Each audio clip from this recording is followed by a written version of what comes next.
There's a kind of weapon that leaves no bruises, makes no sound, and yet it has ended more marriages than almost anything else. It doesn't involve shouting, it doesn't involve insults, in fact, it involves nothing at all. It's silence. Not the peaceful kind, not the comfortable quiet of two people who have been together so long they don't need to fill every moment with words. No, I'm talking about deliberate silence, the kind that's weaponized, the kind that says, I am here, but I am not available to you. The kind that psychologists call stonewalling, and what most of us simply know as the silent treatment. You've either given it, received it, or watched it slowly hollow out a relationship you once admired.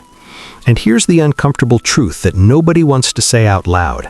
Most people who do it don't think of themselves as cruel. They think they're being mature. They think they're avoiding conflict. They think they're giving themselves and their partner space to cool down. But research tells a completely different story, and today we're going to get into exactly what that story is. We're also going to travel back over 2,000 years to ancient Greece and Rome, where a group of philosophers called the Stoics figured out something remarkable about emotions, communication, and relationships. Something so practical, so psychologically sound, that modern therapists are essentially rediscovering it today. Because here's the thing, the Stoics weren't just philosophers sitting in ivory towers debating abstract ideas. Marcus Aurelius was a Roman emperor managing wars, betrayals, and a crumbling empire, while also trying to be a present husband and father. Epictetus was a slave who had no control over his physical circumstances, yet developed an inner life of extraordinary calm and clarity. Seneca was an advisor to one of history's most volatile rulers, navigating explosive conflict every single day. These were people under pressure, and they developed tools for that pressure, tools that worked just as well inside a marriage as they did inside a Roman court. So if you've ever gone cold on your partner after an argument, if you've ever felt that familiar wall go up inside you when things get too heated, if you've ever been on the receiving end of silence and felt yourself unraveling from it, this video is for you. Let's get into it. Part 1. What is the silent treatment and why do we do it? First, let's be precise about what we mean, because not all silence is the same. There is a crucial difference between asking for time to process, saying, I need 30 minutes before I can talk about this calmly, and simply going dark on your partner without explanation for hours, sometimes days. The first is emotionally intelligent. The second is what researchers call stonewalling. Dr. John Gottman, one of the world's leading marriage researchers, spent decades studying couples in what he famously called the Love Lab at the University of Washington. He and his team observed thousands of couples in conflict, measuring everything from heart rate to facial micro-expressions. And what he found was so predictive that he could determine with over 90% accuracy whether a couple would divorce just by watching them interact. He identified what he called the 4 horsemen of relationship apocalypse: criticism, contempt, defensiveness, and stonewalling. And stonewalling, the silent treatment, was the last horseman, the one that typically appeared after the other 3 had already done significant damage. It was the signal that one partner had essentially given up trying to engage. But here's what makes stonewalling so insidious. It often feels justified in the moment. Think about what happens in your body during a heated argument. Your heart rate climbs, your stress hormones, cortisol, and adrenaline flood your system. Your prefrontal cortex, the part of your brain responsible for rational thought, empathy, and measured communication, starts to go offline. And the older, more primitive part of your brain, the part wired for survival, takes over. Gottman calls this state flooding, and when we're flooded, we genuinely cannot have a productive conversation. The brain is not in a state to process nuance, empathy, or compromise. It is in a state to survive. So the withdrawal makes neurological sense. Pulling away is the brain trying to protect itself. The problem is what happens to the other person when you do it. Part 2. The psychological damage of being stonewalled. If you have ever been on the receiving end of the silent treatment from someone you love, you already know, in your gut, that it doesn't feel neutral. It doesn't feel like space. It feels like punishment. And that feeling is not in your head. It is neurologically real. Researchers at Purdue University conducted a series of studies on what they called the social death effect of ostracism, being excluded or ignored by another person. What they found was striking. Being ignored activates the same neural pathways as physical pain. The brain processes social rejection and physical injury in overlapping regions. In other words, when your partner gives you the silent treatment, your brain registers it similarly to being hurt. Now compound that over months or years of marriage. Every time conflict arises and one partner withdraws into silence, the other partner is being neurologically conditioned to associate intimacy with threat. They begin to walk on eggshells. They begin to suppress their own needs so as not to trigger another episode of silence. They start to shrink. And the person giving the silent treatment, they often experience short-term relief. The flooding stops. The noise stops. They feel a temporary sense of control. But long-term, they are training themselves to avoid rather than resolve. Every time they stonewall and the discomfort temporarily eases, that avoidance behavior gets reinforced. It becomes a pattern, and patterns become personalities. Dr. Paul Schrott, a communication researcher at Texas Christian University, analyzed over 70 studies involving more than 14,000 participants. His conclusion was unambiguous. The demand-withdraw pattern, where one partner pushes for discussion and the other pulls away, is one of the most destructive dynamics in long-term relationships. It is consistently linked to lower relationship satisfaction, higher levels of anxiety and depression, and greater likelihood of divorce. And here is the cruelest irony of the silent treatment. It rarely achieves what the person giving it actually wants. Most people stonewall because they want the conflict to stop. They want peace. They want their partner to understand that they've been pushed too far. But what the silence actually communicates to the partner receiving it is not, "I need space." It communicates, "You are not worth my words. You do not deserve my engagement. You are less than." It communicates contempt. And contempt, Gottman found, is the single greatest predictor of relationship failure. Part 3. Where the silent treatment comes from. Before we judge ourselves or our partners too harshly, it's worth asking, where does this behavior come from? Because almost nobody wakes up one morning and decides consciously to emotionally punish the person they love through silence. This behavior has roots. For many people, the silent treatment was modeled in childhood. If you grew up in a home where conflict was handled through withdrawal, where a parent would go cold after a disagreement, where the atmosphere could shift from warmth to ice without warning, you absorbed that as the template for how adults handle difficult emotions. Children are wired to observe and imitate their caregivers. If what you observed was silence as a response to stress, then silence became your nervous system's first language in moments of overwhelm. For others, it developed as a survival mechanism. Children who grew up in genuinely volatile homes, where expressing emotion led to escalation, or where vulnerability was met with ridicule, learned very quickly that the safest thing to do was to go away, to disappear emotionally, to become unreachable, because being unreachable meant being unhurt. That was a brilliant strategy for a child with no power and no options. But you are not a child anymore, and your partner is not the volatile parent you were protecting yourself from. The strategy that once kept you safe is now keeping you isolated. There is also, for some people, an element of learned leverage.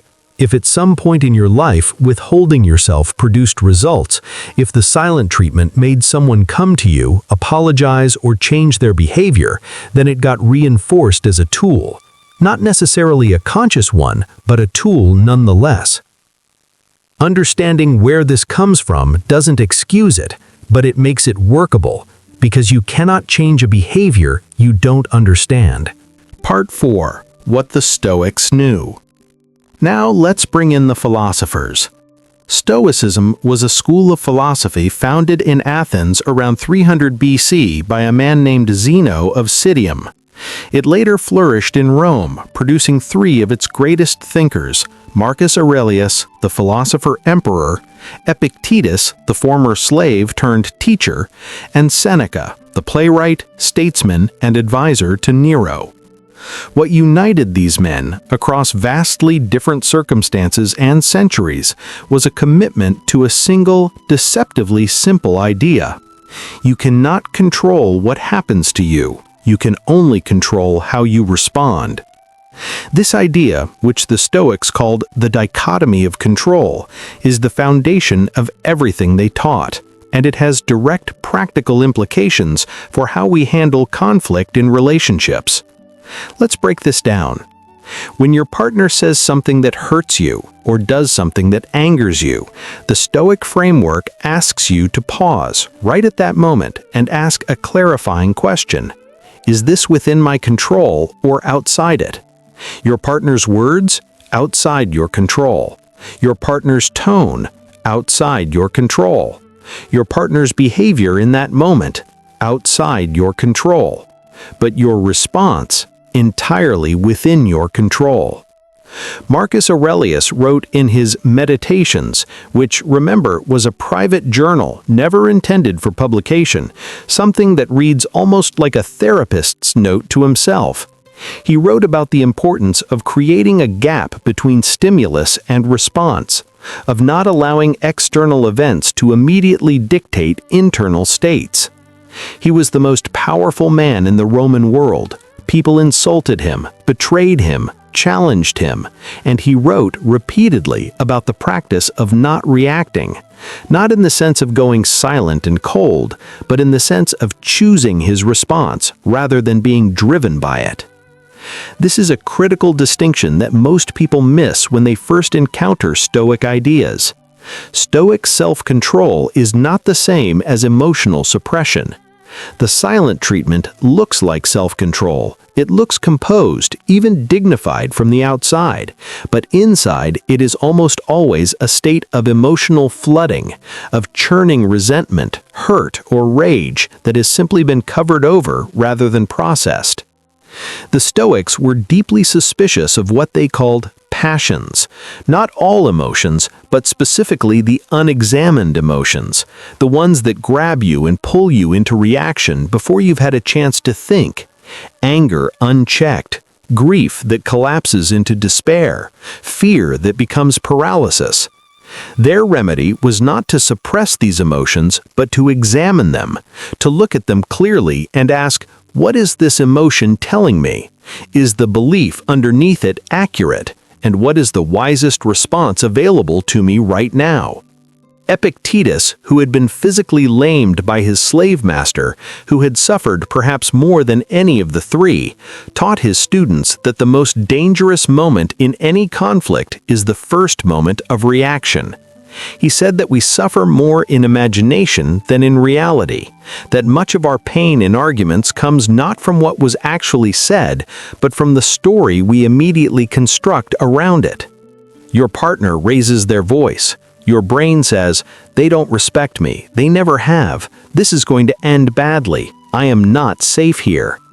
Is that what happened, or is that the story layered on top of what happened? The Stoics taught the practice of cognitive distancing, stepping back from the immediate emotional narrative and examining it like a scientist, not dismissing the emotion, but not being ruled by it either.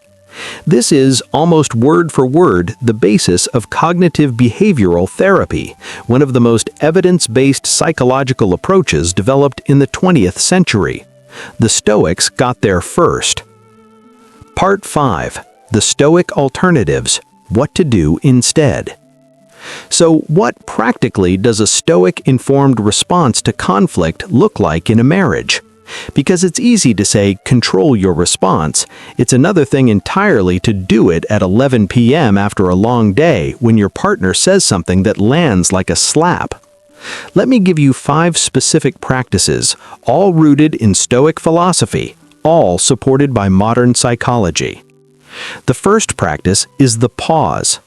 Marcus Aurelius wrote about giving himself time before responding to provocations. In Stoic terms, this is the cultivation of the space between stimulus and response. In practical terms, when you feel the urge to go silent or when you feel yourself flooding, you name it out loud. Not to your partner in a blaming way, but as information. I'm feeling overwhelmed right now. I need 10 minutes before I can respond well. This is not the silent treatment. This is communicating your need for space rather than simply disappearing. It is the difference between closing a door with an explanation and vanishing through a trap door. 10 minutes. You leave the room. You breathe. You do not rehearse your argument. You do not build your case. You let your nervous system regulate. Then you come back. The second practice is journaling, or what the Stoics called the evening review. Seneca and Marcus Aurelius both wrote extensively about the practice of reviewing the day's events in writing, examining what went well, what didn't, what could have been handled differently. For a marriage, this is powerful because it gives you a private space to process your emotions before bringing them into a conversation. Instead of stonewalling for 3 days and then exploding when the pressure becomes unbearable, you write it out first. You examine the story you're telling yourself. You ask, is this fair? Am I being accurate? What am I actually afraid of underneath this anger? Writing externalizes the emotion. It takes it from inside your flooded brain and puts it somewhere you can look at it. And very often, what looked like a catastrophic betrayal at 8 p.m. looks like a misunderstanding that needs a conversation by 10 p.m. The third practice is what Epictetus called perspective taking, or in modern terms, radical empathy. When your partner does or says something hurtful, the automatic response is to center your experience. I can't believe they said that. They always do this. They don't care about me. The Stoic practice is to deliberately shift the frame. Why might a reasonable person have said what they just said? What might they be feeling right now? What might be going on inside them that I cannot see? This is not naivety. This is not excusing bad behavior. It is refusing to reduce your partner to the worst version of themselves in their worst moment, which is incidentally what you hope they'll do for you when you're at your worst. Marcus Aurelius did this constantly. In his journals, he reminded himself to think of the humanity of people who frustrated or wronged him. He wrote about imagining what circumstances must have led a person to behave as they did, not to excuse them, but to engage with them as a full human being rather than a villain in his personal story. In a marriage, this practice can be transformative because marriages are not destroyed by the occasional bad moment. They are destroyed by the meaning we assign to that moment, and whether that meaning is my partner is my enemy or my partner is a flawed human being struggling just like I am. The fourth practice is voluntary discomfort, or what the Stoics called premeditatio malorum, the premeditation of difficulties. This sounds counterintuitive, but bear with me. The Stoics regularly practiced imagining things going wrong, not to be pessimistic, but to be prepared. If you have already thought through how you will respond when conflict arises in your marriage, you are far less likely to be ambushed by your own nervous system when it does. In practical terms, have a conversation with your partner outside of conflict about how you both want to handle conflict when it arises. Agree on signals. Agree on what a healthy pause looks like versus a harmful withdrawal. Agree on how long is too long to stay silent. Most couples never have this conversation. They go from conflict to conflict reacting, never designing a better process. The Stoics would call this a failure of preparation. The fifth and perhaps most profound practice is what Marcus Aurelius called the view from above, and what modern therapists call perspective. When you are in the middle of a marital conflict, it can feel like the most important thing in the world. The grievance feels enormous. The silence feels permanent.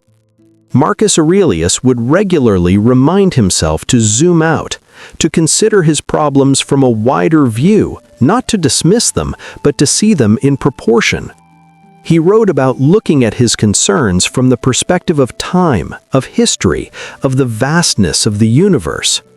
For a marriage, this looks like asking, will this matter in 5 years? If my partner and I make it through this and we resolve this well, will this moment be a turning point toward deeper intimacy, or will it be one of 1,000 small moments of withdrawal that eventually hollowed us out? Every moment of conflict is a fork in the road. You can choose the path that leads toward connection, which is harder in the short term, or the path that leads away from it, which is easier now but more costly later. Part 6. Rebuilding after the damage. For some of you watching this, the silent treatment is not a future risk, it is a pattern that has already done damage. You are watching this from inside a marriage that has been shaped by years of withdrawal, distance, and that particular kind of loneliness that comes from living with someone you no longer feel you can reach. What do the Stoics and the research say about repair? Gottman's research offers something genuinely hopeful here. Repair attempts. These are the small gestures, a touch on the shoulder, a moment of humor, a simple, "I'm sorry I went quiet," that interrupt the negative cycle and signal to a partner, "I still want to be here with you." The Stoics would recognize repair as an act of courage, not weakness. Seneca wrote extensively about the wisdom of admitting fault quickly and honestly, without excessive self-flagellation. He considered the ability to say, "I was wrong and here is what I will do differently," to be a mark of a person who has genuinely developed their character. Repair in a marriage often requires one partner to act against their pride, to put down the shield of silence before they feel they've won whatever the silence was supposed to win. This is hard. The Stoics knew it was hard. They wrote about it being hard. But they also wrote that the alternative, protecting your ego at the cost of your connection, is a bargain that always costs more than it appears at the signing. Let me bring this together. The silent treatment is not strength. It is not maturity. It is not stooping to their level. It is a nervous system response that, left unexamined and unaddressed, becomes a relationship pattern that slowly, consistently, and predictably destroys intimacy. The research on this is not ambiguous. The 4 horsemen of relationship breakdown are well documented. Stonewalling is one of them. And it is treatable, not with willpower alone, but with practice, with understanding, and with the kind of honest self-examination that the Stoics made the cornerstone of their entire philosophy. The Stoics did not promise that life or love would be easy. They promised something far more useful, that you could become someone capable of navigating difficulty without losing yourself or the people you love in the process. Marcus Aurelius, who governed the most complex empire in the ancient world, returned to this idea again and again in his private journals. What is required of me right now? Not what is easiest, not what protects me most, but what is actually required of a person trying to live well. That question works in a marriage too. When conflict rises and you feel that old familiar pull towards silence, when the walls start going up and the cold starts settling in, try asking yourself, what is actually required of me right now? Not the version of you that was hurt as a child and learned to hide, not the version of you that is flooded and reactive and protecting itself at all costs. The best version, the version that chose this person. The version that still, somewhere underneath all the hurt and the habit, wants this to work. That version knows what to do. Speak, even imperfectly, even vulnerably, even when it's hard. Because the alternative, that particular silence, that particular distance, has never saved a marriage. It has only ever, slowly, ended one.